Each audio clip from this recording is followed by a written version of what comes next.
बिन लाग लपेट थंबनेल पर जो लिखा दिखा है, अगर उसका जवाब चाहिए तो यहाँ रुक सकते हैं आप। नमस्ते करता हूँ आप सभी को। आप लोग फिलहाल डेली स्कूप देख रहे हैं और मेरा नाम विवान है। बीते कुछ दिनों में जितने भी विधानसभा के कुछ सत्र बीत रहे हैं, उसमें सबसे ज्यादा सुर्खियों में अगर कोई नजर आते हैं, यूट्यूब हो, फेसबुक हो या उनके थंबनेल्स हो, उन पर अजय चंद्राकर ही दिखाई पड़ते हैं।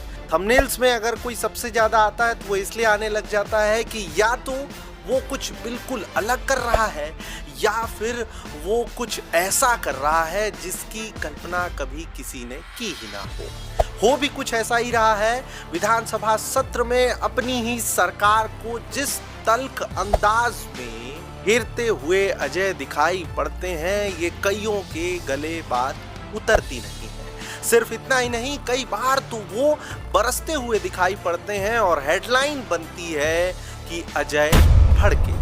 लेकिन इन्हीं सब के साथ में इस भड़कने बरसने को लेकर के एक आम चर्चा ये रहती है कि क्योंकि इन्हें इतने वरिष्ठ होने के बावजूद विष्णुदेव साय सरकार में मंत्री बना करके कैबिनेट में शामिल नहीं किया गया, इसलिए ये इतने नाराज रहते हैं और अपनी ही सरकार को घेरते रहते हैं। मगर क्या इस आम चर्चा में कोई सर पैर है? अगर नहीं तो क्यों नहीं?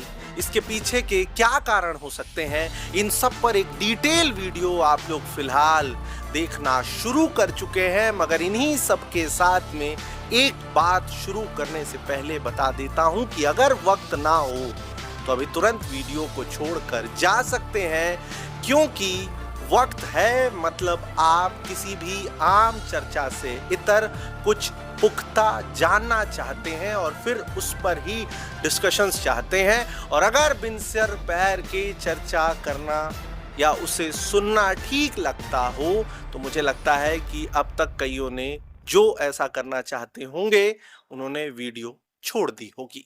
चलिए तो शुरू करते हैं। कहानी कुछ ऐसी है कि अजय चंद्राकर के इस पूरे स्वभाव को जानने के लिए हमें थोड़ा पीछे चलना होगा। उतना पीछे कि कई वीडियो देखने वाले उस वक्त पर तो जन्म ही नहीं लिए होंगे।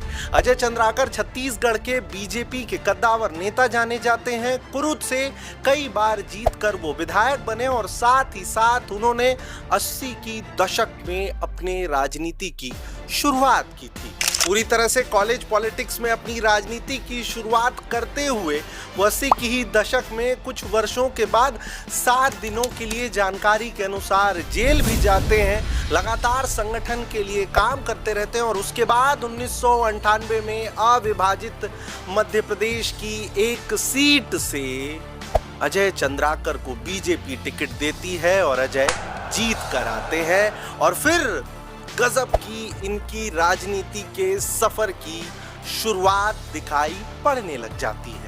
चंद्राकर ने 80 की दशक में जब पहला कदम राजनीति में रखा तो उस वक्त से लेकर के 98 तक जब वो पहली बार विधायक बने, कई बार बीजेपी राज्य और देश में विपक्ष में रही। ऐसे में उनका जो विपक्षीय मोड वाला राजनीति करने का अंदाज शुरू से ही उनके साथ हो लिया, वो आगे भी कभी पीछा नहीं छोड़ा और इसीलिए वो तल्ख और तीखे सवालों के साथ कई बार ऑटोमेटिक ही सही लेकिन विपक्षीय मोड में दिखाई पड़े। और इस एक बात को गौर भी जरूर करिएगा, क्योंकि आगे जब मैं अंतिम में इस बात को फिर से एक बार याद दिलाऊंगा तो इस पूरी वीडियो को आप बहुत बेहतर तरीके से, और जिस सवाल पर आप लोगों को थंबनेल में डाल करके रोका गया है, उसका जवाब समझने में आसानी होगी। उसके बाद अजय को वर्ष 2003 में भी बीजेपी टिकट देती है। विश्वास पर खरे उतरते हैं। अपने नाम को चरितार्थ करते हुए दूसरी बार भी चंद्राकर जीत कर आते हैं और उस वक्त पर पहली बार जब छत्तीसगढ़ में बीजेपी की सरकार बनती है तो वो रमन सिंह की कैबिनेट में मंत्री बनाए जाते हैं। और उसके बाद फिर इन्हीं सब के साथ वर्ष 2008 में एक बार फिर से जब बीजेपी इन्हें टिकट देती है ना, तो ये चूक जाते हैं। और हमेशा की तरह कुछ लोग भविष्य के गर्भ में, क्योंकि वो देख तो नहीं पाते हैं लेकिन कुछ भविष्यवाणी कर जाते हैं, मगर उन्हें ये पता ही नहीं होता है कि दरअसल चंद्राकर के लिए भविष्य के गर्भ में अभी तो बहुत कुछ है। जानकारी के अनुसार यूं तो वो भले ही विधायक नहीं होते हैं, मगर वर्ष 2011 में उन्हें वित्त आयोग का अध्यक्ष बनाया जाता है। 13 में फिर से एक बार जब चुनाव होते हैं तो बीजेपी उन्हें टिकट देती है। वो विश्वास पर एक बार फिर खरे उतरते हैं, जीत कर आते हैं और एक बार फिर से रमन सिंह की कैबिनेट में मंत्री बनाए जाते हैं एक महत्वपूर्ण विभाग के। अब तक 3 बार विधायकी और 2 बार मंत्री पद और साथ ही साथ कई बड़े पदों के साथ अजय चंद्राकर पूरी तरह से राजनीति में गजब अपना पांव जमा लेते हैं। एक लंबा चौड़ा उनका राजनीतिक अनुभव हो जाता है और फिर आता है वर्ष 2018। उस समय पर जब विधानसभा के चुनाव छत्तीसगढ़ में होते हैं तो एक से एक बीजेपी के कद्दावर नेता अपनी सीटों से हार जाते हैं। कांग्रेस के कई विधायक जीत कर आते हैं, पूरे सदन में उनका ही बोलबाला दिखाई पड़ता है, सरकार कांग्रेस की बन जाती है। तो कई बीजेपी के जो चुनिंदा विधायक जीते होते हैं ना, तो उनके मन में सबसे ज्यादा यही बात उन्हें परेशान करती है कि आखिरकार इतने कम बीजेपी के विधायक साथियों के साथ हम कांग्रेसियों को किस कदर घेरेंगे। और वो जब रणनीति बना रहे होते हैं तब चंद्राकर के लिए सब कुछ इसलिए सामान्य होता है क्योंकि चंद्राकर उस वक्त से विपक्षी भूमिका में लगातार कांग्रेस को घेरे होते हैं, जिस वक्त पर बीजेपी कई राज्यों में लगातार स्ट्रगल कर रही थी, सरकार बनाने की कोशिश में थी और देश में तो उस वक्त पर बीजेपी की सरकार थी ही नहीं। ऐसे में वो अनुभव चंद्राकर के लिए सबसे ज्यादा काम आता है। और उसके बाद फिर चुनाव होते हैं वर्ष 2023 में, सरकार तो बीजेपी की बन जाती है मगर चंद्राकर को विष्णुदेव साय की कैबिनेट में शामिल नहीं किया जाता है।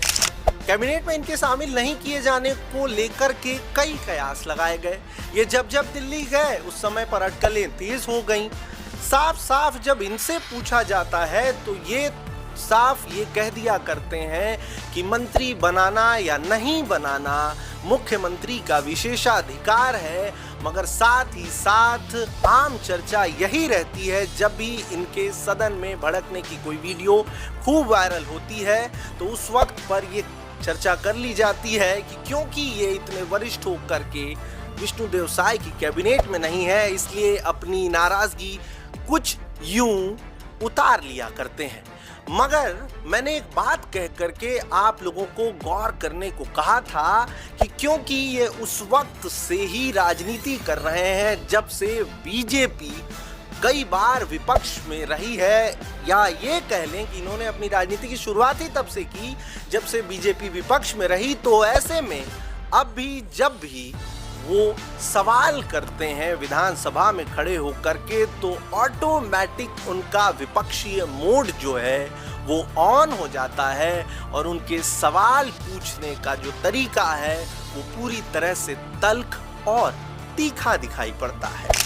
सदन में इस कदर अपनी ही सरकार पर बरसने को लेकर के कई बार पूछे जाने पर चंद्राकर के अनुसार जो विधानसभा है वो उनका फोरम है, जनता के प्रतिनिधि बन करके वो जिम्मेदारों से सवाल किया करते हैं और अपना पराया भूल करके उन सवालों के जवाब जान जनता की समस्या के समाधान को ही वो अपनी पहली प्राथमिकता मानते हैं। अब इन्हीं सब के साथ में मुझे लगता है कि थंबनेल पर जिस सवाल को देख करके आप लोग रुके हैं उसका जवाब आप लोगों को मिल गया होगा।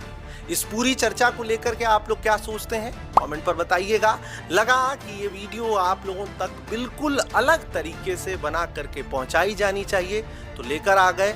ऐसा है कि किसी भी वीडियो को बनाने में, कोई भी खबर स्टोरी पहुंचाने में मेहनत बहुत लगती है, रिसर्च करना पड़ता है, काफ़ी पढ़ना पड़ता है, देर रात कहीं भी सेटअप लगाना होता है, कैमरे के उस पार अंकित भी खूब मेहनत करते हैं। बदले में सिर्फ इतना चाहते हैं कि अगर सब्सक्राइब करके जाएंगे जो आपके लिए फ्री है लेकिन हमारे लिए संजीवनी, तो हमारे लिए यूं ही एक से एक रिपोर्ट बनाना लगातार धीरे धीरे धीरे धीरे आसान होता जाएगा और आप लोगों को गजब की खबरें मिलती रहेंगी। फिलहाल भोपाल से आप सबका विमान, कैमरे के उस पार अंकित।